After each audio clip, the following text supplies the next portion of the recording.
Trinetra Churu update में आपका स्वागत है।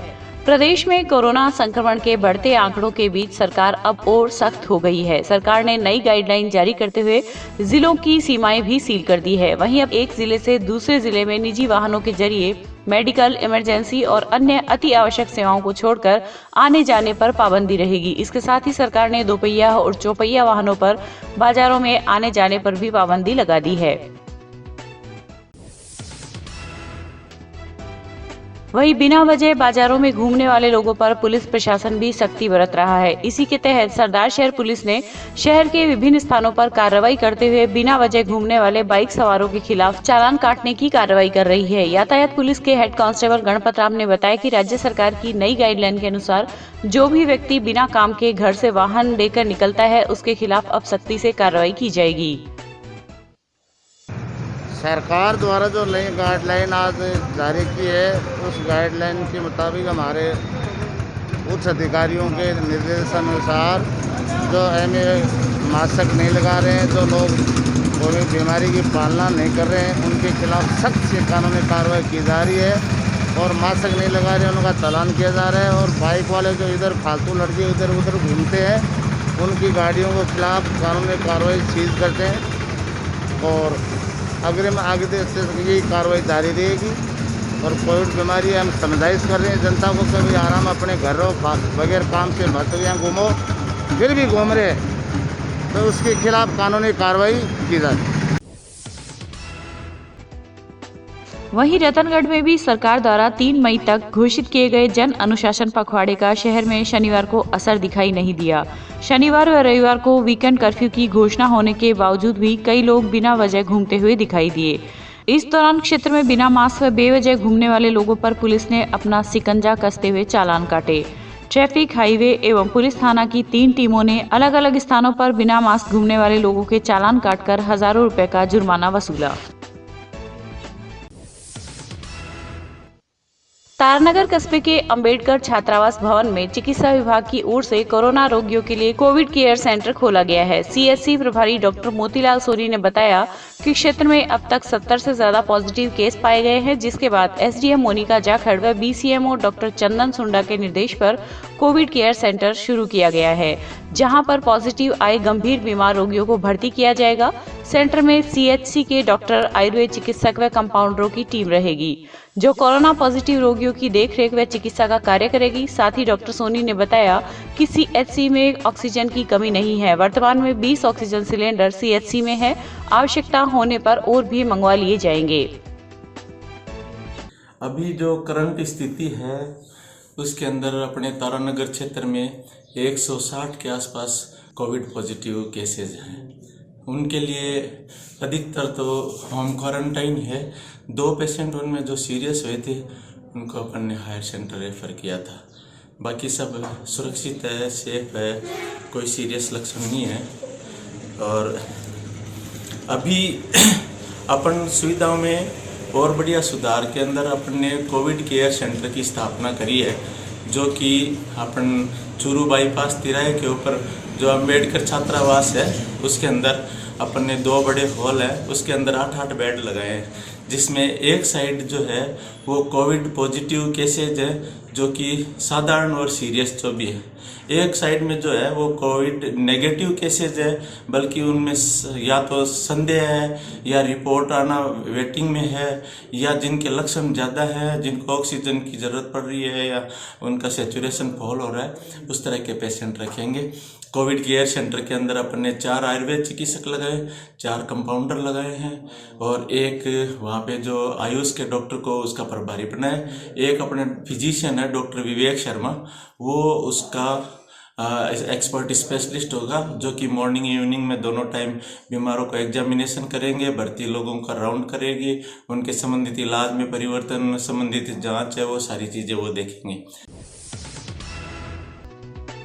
चिकित्सा विभाग की कोविड-19 टीकाकरण अभियान के तहत आज 60 वर्ष के वरिष्ठ नागरिकों तथा 45 से 59 वर्ष के तथा नए रजिस्ट्रेशन वाले के कुल 1475 लोगों के कोरोना वायरस से बचाव का टीका लगाया। मुख्य चिकित्सा एवं स्वास्थ्य अधिकारी डॉक्टर मनोज शर्मा ने बताया कि जिला कलेक्टर सांवरमल वर्मा के निर्देशन में चूरू जिले में कोविड-19 टीकाकरण अभियान के तहत लगातार सफलता अर्जित की जा रही है। साथ ही उन्होंने बताया कि जिले के वरिष्ठ नागरिक व 45 वर्ष तक के व्यक्ति किसी भी टीकाकरण केंद्र पर जाकर टीका लगवा सकते हैं। इसके लिए उन्हें केवल अपनी पहचान से संबंधित फोटो युक्त कोई दस्तावेज दिखाना होगा। इसके लिए किसी भी प्रकार के पूर्व रजिस्ट्रेशन की आवश्यकता नहीं है। रतनगढ़ एसडीएम शिवपाल जाट के निर्देश पर आज शहर के प्रजापति भवन में वैक्सीनेशन शिविर का आयोजन हुआ। शिविर में 138 लोगों के टीका लगाया गया तथा 72 लोगों के सैंपल लिए गए। वैक्सीनेशन प्रभारी डॉक्टर महेंद्र घोड़ेला ने बताया कि नोडल अधिकारी डॉक्टर लीलाधर शर्मा के नेतृत्व में लगे शिविर में male nurse Gaurishankar Saini, ANM Suman व Manoj Kumari, data operator Kuldeep Patre, LT Kamal Prajapat व पूनम चंद प्रजापत ने अपनी सेवाएं दी। इस मौके पर वासुदेव चाकलान, सुरेश मुरारका, पार्षद नंद किशोर भार्गव आदि मौजूद थे। लाडनू से रतनगढ़ की ओर जा रही मालगाड़ी की टक्कर से एक व्यक्ति ने अपने दोनों पैर खो दिए। जानकारी के अनुसार आज सुबह करीब 6:30 बजे लाडनू की ओर से मालगाड़ी आ रही थी। इस दौरान सुजानगढ़ शहर के नूर नगर के पास चलती मालगाड़ी की टक्कर लगने से रमेश प्रजापत के दोनों पैर कटकर अलग हो गए। वहीं गंभीर रूप से घायल को लेने गई 108 एम्बुलेंस के रेत में फंस जाने के कारण गार्ड उसे मालगाड़ी में लेटाकर सुजानगढ़ रेलवे स्टेशन लेकर आया, जहां से 108 एम्बुलेंस में प्रेमचंद व विक्रम घायल को लेकर राजकीय बगड़िया चिकित्सालय पहुंचे, जहां पर चिकित्सक doctor Anil Chaudhary, nursing staff Manoj Verma ने प्राथमिक उपचार कर गंभीर अवस्था में उसे हायर सेंटर रेफर कर दिया। टीम हारे का सहारा के संयोजक श्याम स्वर्णकार ने घायल को अस्पताल पहुँचाने एवं उसके उपचार में मदद की। आज सुबह करीब 6:30 बजे के आसपास सूचना मिली थी कि ये जो खानपुर रेलवे ट्रैक है, सुजानगढ़ से जो खानपुर रेलवे ट्रैक जाता है, वहाँ पे मालगाड़ी उस लाडनू साइड से आ रही थी और रतनगढ़ साइड जा रही थी। तो उससे एक नाथो तालाब साइड का एक 50 वर्षीय रमेश चंद्र पुत्र कन्हैयालाल प्रजापत था, वो ट्रेन के आगे आ गया था, उसके दोनों पैर अलग हो गए थे। तो सूचना मिलने पर 108 भी वहाँ पे गई थी और उसको सुजानगढ़ अस्पताल लाया गया, वहाँ से परिजनों को सूचित करके। और चूँकि उसके दोनों पैर अलग हो चुके थे और स्थिति गंभीर थी, इसलिए उसको आगे हायर सेंटर रेफर कर दिया। सुजानगढ़ में अखिल भारतीय किसान संघर्ष समन्वय समिति द्वारा कृषि कानूनों के खिलाफ दिया जा रहा धरना आज 130वें दिन भी जारी रहा। उपखंड कार्यालय के बाहर धरना देने के पश्चात किसानों ने राष्ट्रपति के नाम ज्ञापन सौंपा। ज्ञापन में कृषि कानूनों को वापस रद्द करने, स्वामीनाथन आयोग रिपोर्ट लागू करने, किसान की फसल खरीद कर न्यूनतम मूल्य व अधिकतम बिक्री मूल्य निर्धारित करने तथा कृषि उपज मंडी समितियों को बचाने की मांग की है। इस दौरान रामकुमार मेघवाल, कामरेड रामनारायण रुलानिया, जगदेव बेड़ा, मुमताज काजी सहित अनेक किसान मौजूद थे। कानून वापस लो, वापस लो, वापस लो। किसान विरोधी सरकार मुर्दाबाद, मुर्दाबाद, मुर्दाबाद। किसान एकता जिंदाबाद, जिंदाबाद, जिंदाबाद। इंकलाब जिंदाबाद, जिंदाबाद, जिंदाबाद। हम सरकार से यह मांग करते हैं कि जो किसानों का धरना 130 दिनों से किसान विरोधी व जन विरोधी जो काले कानून लाए गए हैं उसको लेकर अनिश्चितकालीन चल रहा है और सरकार कोरोना की आड़ में किसान आंदोलन को हटाना चाहती है। और हम किसान हैं, वो इस कोरोना का गाइडलाइन का सही तरह से पालना करते हुए और सरकार की जो गाइडलाइन है उन सभी का हम पालन करते हुए हमारा धरना जारी रहेगा। और हम केंद्र की तानाशाह सरकार को कहना चाहते हैं कि किसान पीछे हटने वाले नहीं हैं और ये काले कानून जब तक वापस नहीं लोगे तब तक किसानों का धरना जारी रहेगा।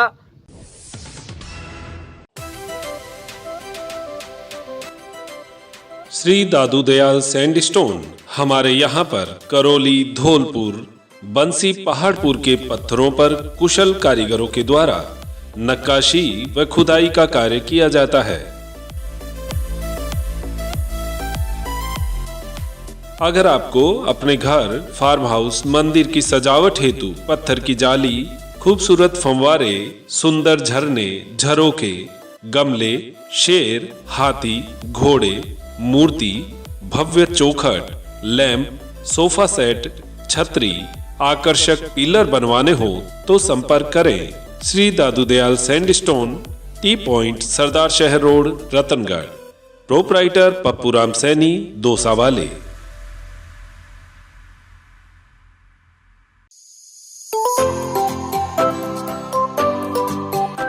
अब गर्मी में क्यों होना परेशान, जब आपके शहर में खुल चुका है कूलर्स का भव्य प्रतिष्ठान। तो चले आइए हरी ट्रेडिंग कंपनी के पास और ले जाइए अपना मनपसंद कूलर और पाइए गर्मी से राहत। हमारे यहाँ पर सभी प्रकार के लोहे, फाइबर व प्लास्टिक बॉडी के कूलर उपलब्ध है, वो भी वाजिब दामों में। एक से एक टॉप क्वालिटी के साथ में होम डिलीवरी की सुविधा भी उपलब्ध है। इसके साथ ही कूलर के सभी प्रकार के स्पेयर पार्ट्स, घास और हनीकॉम्ब भी उपलब्ध है। कोविड-19 के बचाव हेतु मास्क लगाएं व सोशल डिस्टेंसिंग की पालना करें, क्योंकि आपका स्वास्थ्य और सेवा ही हमारा ध्येय है। हमारा पता Hari trading company, bank of Baroda के सामने, पुरानी सड़क, चूरू। संपर्क करें भास्कर अग्रवाल, जगदीश प्रसाद अग्रवाल।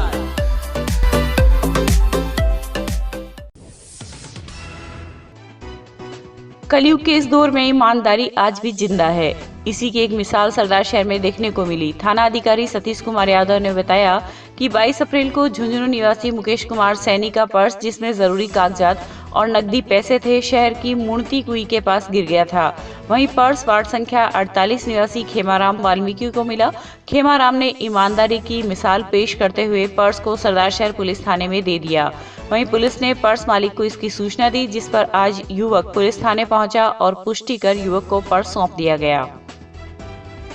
मेरा पर्स 2 दिन पहले सरदार शहर के जालरिया कुआ के पास गिर गया था, जो कि किसी व्यक्ति को मिला। उसका भी मैं बहुत बहुत धन्यवाद करता हूं। और मेरे को सरदार शहर अपना पुलिस स्टेशन से फ़ोन गया था कि आपका पर्स ऐसे किसी व्यक्ति ने लाके दिया है, तो मैं यहां से प्राप्त कर लिया हूं मेरा वो पर्स है। उसके लिए मैं पुलिस स्टेशन को भी बहुत बहुत धन्यवाद देना चाहता हूँ। थाना अधिकारी को भी बहुत बहुत धन्यवाद। क्या कुछ था पर्स में? पर्स में मेरा लाइसेंस था, अपना बैंक ATM था और आधार कार्ड था, अपने पैसे भी थे। पूरा मेरे को मेरा पूरा मिला है। सन ऑफ नथमल सैनी निवासी पीपलवा ढाणी, जिला झुंझुनू नाम के व्यक्ति का पर्स था, जो 22 तारीख को खो गया था।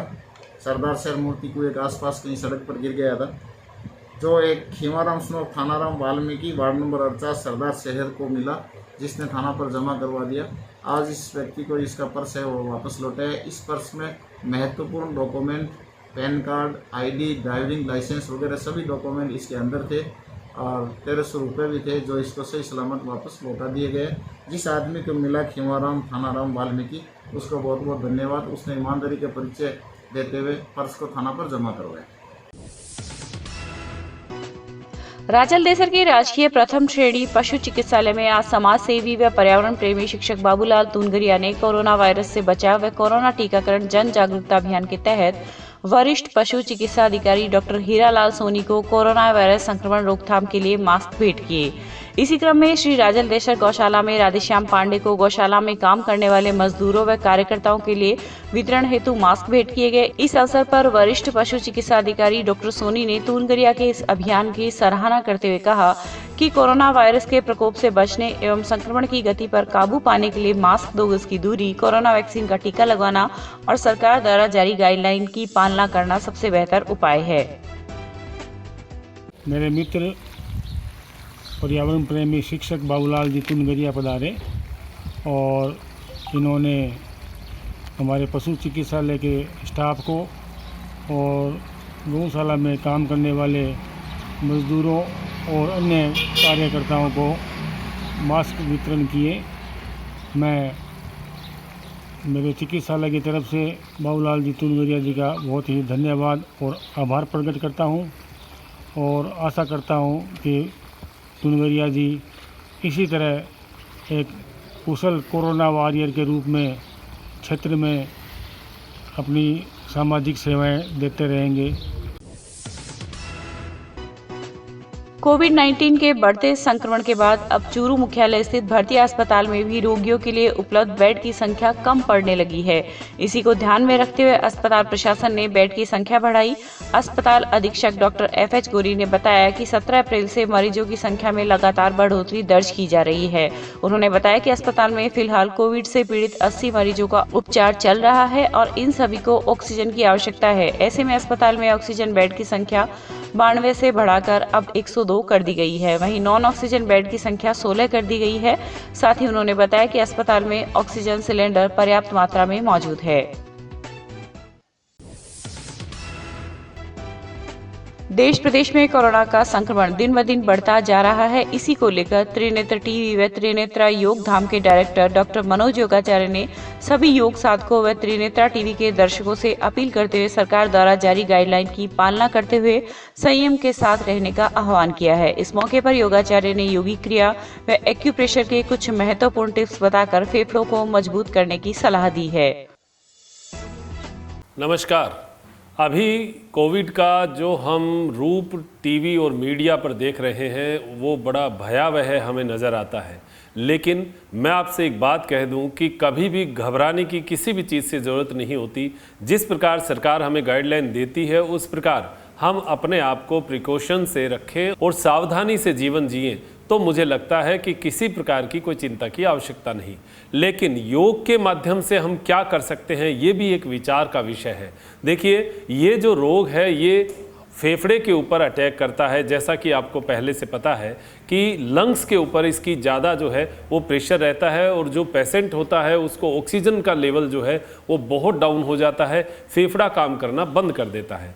अगर लॉजिकली बात करें तो किसी भी गली का अगर आप अतिक्रमण देखेंगे तो वहाँ पर रोज़ गाड़ियाँ नहीं जाएंगी, तो वहाँ पर अतिक्रमण हो जाएगा और धीरे धीरे वो गलियाँ इतनी संकड़ी हो जाएगी कि साइकिल भी जानी बड़ी मुश्किल होती है। लेकिन अगर रोज़ उस गली को साफ़ किया जाए, रोज़ वहाँ पर ट्रैफिक कंट्रोल किया जाए तो वहाँ वो गली जो है संकड़ी होने की बजाय अपनी निश्चित और सही शेप में रहेगी। सेम यही बात हमारे लंग्स पर, हमारी बॉडी पर, हमारे आर्टलरीज पर, जो रक्त की जो नलियां हैं उन पर लागू होती है। तो अगर हम रोज नियमित रूप से ट्रैफिक को यहाँ पर कंट्रोल करें तो जब भी कभी इमरजेंसी की बात आएगी उस समय वहां पर ट्रैफिक जाम नहीं होगा। तो इसका उपाय क्या है कि हम लंग्स से संबंधित या रेस्पिरेटरी सिस्टम से संबंधित कुछ ऐसा छोटा सा पैकेज जो कोई भी कर सके, कैसे भी कर सके, ऐसा एक पैकेज और बिना घबराहट के साथ। देखिए, अगर आप घबरा गए किसी भी चीज से, कोई भी चीज दुनिया में हो, अगर आपको डर लगता है तो वो चीज आपकी ओर आकर्षित होती है। डरना नहीं किसी भी चीज से।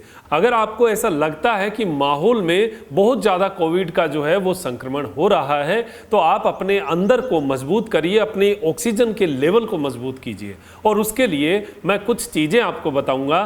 जो भी आप वैक्सीन ले रहे हैं, दवाई ले रहे हैं, जो भी आप व्यवस्था कर रहे हैं वो सब अपनी आप करते रहिए। लेकिन इसके अलावा जो हमें योगिक क्रिया जो हम बैठे बैठे कर सकते हैं, एक्यूप्रेशर के कुछ पॉइंट्स हैं, कुछ मुद्राएं हैं, उनके बारे में आज चर्चा करूंगा। तो लंग्स के लिए मैंने एक पहले वीडियो बनाया था, उसमें आपको एक क्रिया बताई थी जो कि बहुत लाभकारी क्रिया है। इससे हमारे लंग्स की एक तो फैलने का, सिकुड़ने का जो मोशन है वो बनता है, साथ में ऑक्सीजन का लेवल हमारे फेफड़े के अंदर जाता है। साथ में जब हम पीछे हाथ खींचते हैं तो डायफ्राम जो है उसको भी एक मूवमेंट मिलता है। डायफ्राम और लंग्स का आपस में ऐसा रिलेशन है जैसे भाई बहन हो। डायफ्राम अगर अच्छी तरीके से संकुचित और फैलने का काम करे तो लंग्स को जो है वो ऑक्सीजन अच्छी मिल पाती है। उसके बाद हमें कुछ एक्यूप्रेशर के पॉइंट्स हैं, उनके ऊपर वर्क करना चाहिए। उसमें मैंने आपको रब थेरेपी में एक पॉइंट बताया था जो कि अंगूठे के यहाँ पर इस जगह, ये जो पॉइंट है ये बहुत अच्छा पॉइंट है। कहाँ के लिए? हमारे रेस्पिरेटरी सिस्टम के लिए, थायराइड के एरिया के लिए। यहाँ से नीचे जाने की जो नसें होती हैं उन सब का हिस्सा ये है। साथ में इंसोम्निया का भी पॉइंट यहाँ पर है, साथ में डिप्रेशन का भी पॉइंट है, गले से संबंधित आगे के पॉइंट भी यहाँ पर हैं और पीछे के गर्दन के पॉइंट भी यहाँ पर है। तो ये हमारा पॉइंट जो है ये बहुत शानदार है। इसको 1 से 2 मिनट सुबह शाम आप इसको रब करें। बैठे बैठे करना है, इसमें तो कोई बहुत ज़्यादा, और अगर टाइम ज़्यादा है तो रब थेरेपी मैंने पूरे शरीर की बताई हुई है। आप यूट्यूब पर रब थेरेपी योगाचार्य डालेंगे तो वो पूरी रब थेरेपी आ जाएगी, वो भी आपके लिए बहुत बढ़िया रहेगी। प्रदेश सरकार द्वारा चलाए जा रहे जन अनुशासन पखवाड़े के तहत आज चूरू उपखंड अधिकारी अभिषेक खन्ना, सीईओ सिटी ममता सारस्वत एवं नगर परिषद आयुक्त हेमाराम चौधरी ने आम जन को कोविड संक्रमण से बचाने एवं जागरूकता हेतु ऑटो टीपरों की जागरूकता रैली को कंटेनमेंट जोन के लिए रवाना किया, जहां रैली द्वारा माइक एवं स्पीकर के माध्यम से आमजन को जागरूक किया गया।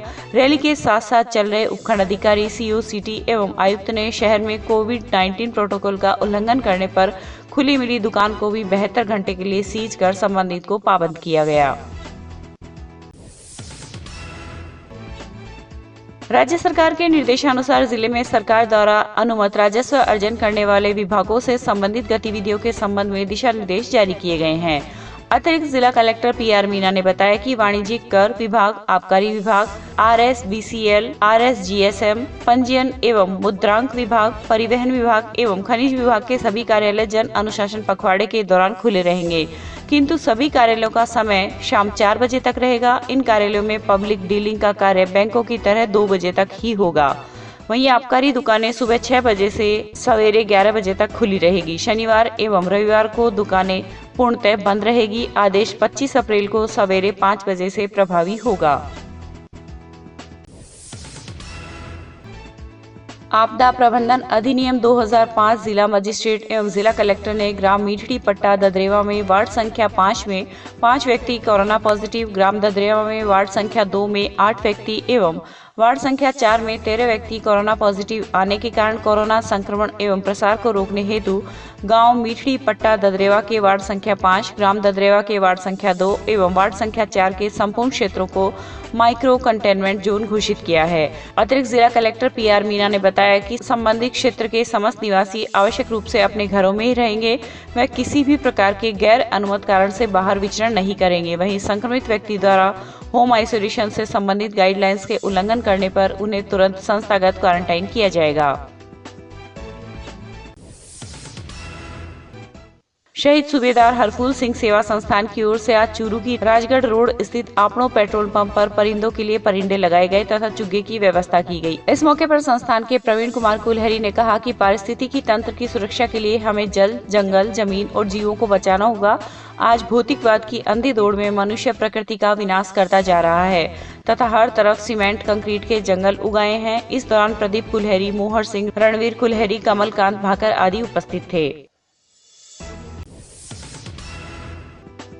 कोरोना वायरस संक्रमण महामारी पर नियंत्रण के लिए जिले में टीकाकरण निरंतर जारी है। इसी क्रम में आज जिला मुख्यालय स्थित राजकीय DB जनरल अस्पताल में 86 वर्षीय शेख नियाजुल हक ने टीकाकरण करवाया। उल्लेखनीय है कि शेख नियाजुल हक अस्पताल के PMO डॉक्टर FH गोरी के पिता है। इस मौके पर उन्होंने कहा कि कोरोना महामारी पर नियंत्रण के लिए कोविड वैक्सीनेशन अत्यंत आवश्यक है। प्रत्येक व्यक्ति को आगे आकर टीकाकरण करवाना चाहिए। इस दौरान डॉक्टर FH गोरी ने बताया कि अस्पताल में रोगियों की बढ़ती संख्या को देखते हुए सैंपलिंग की जगह भी बदली गई है। अब ट्रॉमा सेंटर के सामने गैरेज में कोविड सैंपल लिए जा रहे हैं। प्रदेश सरकार की गाइडलाइन की पालना कराने के लिए अब 3000 होमगार्ड के जवान भी पुलिस के साथ कंधे से कंधा मिलाकर काम करेंगे। गृह विभाग ने शहरी और ग्रामीण क्षेत्रों में कोरोना गाइडलाइन की पालना के लिए 3000 होमगार्ड लगाने की स्वीकृति दे दी है। इससे पहले 7000 होमगार्ड की स्वीकृति दी गई थी। गहलोत सरकार ने कोविड-19 के लिए जारी नई गाइडलाइन को जमीनी धरातल पर उतारने के लिए 3000 होमगार्ड शहरी और ग्रामीण क्षेत्रों में लगाएगी। राजलदेसर कस्बे के निकटवर्ती ग्राम आलसर में आज 2 मोटरसाइकिल की आपस में हुई टक्कर के बाद एक व्यक्ति की मौके पर ही मौत हो गई। पुलिस सूत्रों के अनुसार प्रभुराम नाई गांव पर्स ने उसे अपने रिश्तेदार के साथ मोटरसाइकिल पर सवार होकर गांव आलसर जा रहा था कि सामने से आ रही मोटरसाइकिल से टक्कर होने के बाद वह सड़क पर गिर गया, जिससे मौके पर इसकी मौत हो गई। सूचना पर पहुंची पुलिस ने मृतक के शव को राजकीय चिकित्सालय की मोर्चरी में रखवाया तथा पोस्टमार्टम कर शव परिजनों के सुपुर्द कर दिया। ये मृतक है, ये है वो प्रभुराम सनोप गणपतराम नाई, निवासी आलसर का है। ये और इसके कोई परिवार में इसका कोई भतीजा था। ये दोनों किसी परसनेव की तरफ से आलसर जा रहे थे। बालाजी का मंदिर पड़ता है आलसर और परसनेव के बीच में। वहाँ ये जा पहुँचे तो सामने से एक मोटरसाइकिल आई, उसने इनके टक्कर मारी। जो टक्कर से ये जो मृतक है प्रभुराम, ये रोड पर गिर गया। रोड पर गिरने से सिर में चोट आई, वो मौके पर ये खत्म हो गया। यहाँ हॉस्पिटल में डॉक्टर साहब से चेक करवाया गया, उस मृत घोषित किया गया। उसके बाद में पोस्टमार्टम करवा कर मृतक के टक्कर कहाँ से हुई सर? मोटरसाइकिल है, दोनों ही बॉडी है वारिसान को अंतिम संस्कार है तो उसमें सुपुर्द कर दी और दोनों वाहन जब्त किए। सरदार शहर के वार्ड संख्या 3 में एक 48 वर्षीय व्यक्ति ने शुक्रवार देर रात फांसी का फंदा लगाकर अपनी जीवन लीला समाप्त कर ली। मौके पर पहुंची पुलिस ने शव को नीचे उतराकर राजकीय अस्पताल की मोर्चरी में रखवाया। जानकारी के अनुसार मृतक ने जब घर में फांसी लगाई तब सभी लोग शादी समारोह में गए हुए थे। वहीं पुलिस ने परिजनों की रिपोर्ट पर मर्ग दर्ज कर आगे की कार्रवाई शुरू कर दी है। ये कल सूचना मिली थी कि शिवानी बाग सरदार शहर में एक व्यक्ति अपने घर में कमरे में फांसी लगा लटका हुआ, जिस पर मौके पर पहुंचे तो राजूबन पुत्र मूलबन गुसाई उम्र 48 वर्ष निवासी शिवानी बाग सरदार शहर अपने घर में पंखे के फांसी का फंदा लटका हुआ था, जो शराब पीने का आदी होना बताया। इसका कल शव उतरवाया जाकर कार्रवाई कर और आज पोस्टमार्टम करवाया जा रहा है।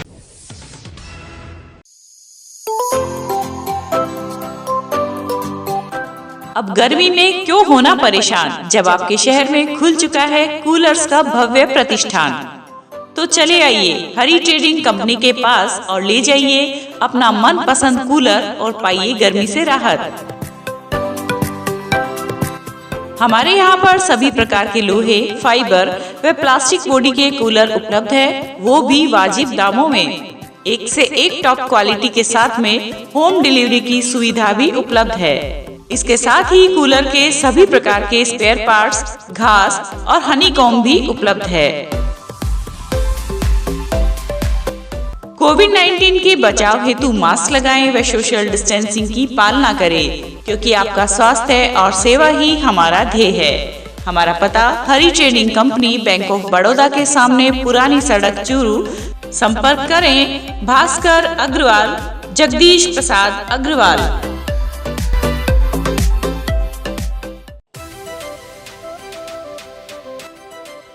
श्री दादू दयाल सैंडस्टोन हमारे यहाँ पर करौली, धौलपुर, बंसी, पहाड़पुर के पत्थरों पर कुशल कारीगरों के द्वारा नक्काशी व खुदाई का कार्य किया जाता है।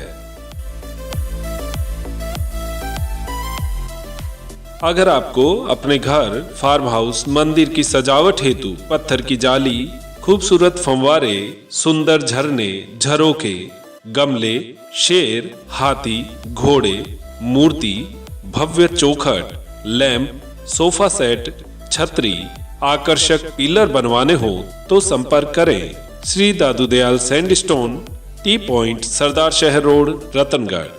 प्रोपराइटर पप्पूराम सैनी, दोसा वाले।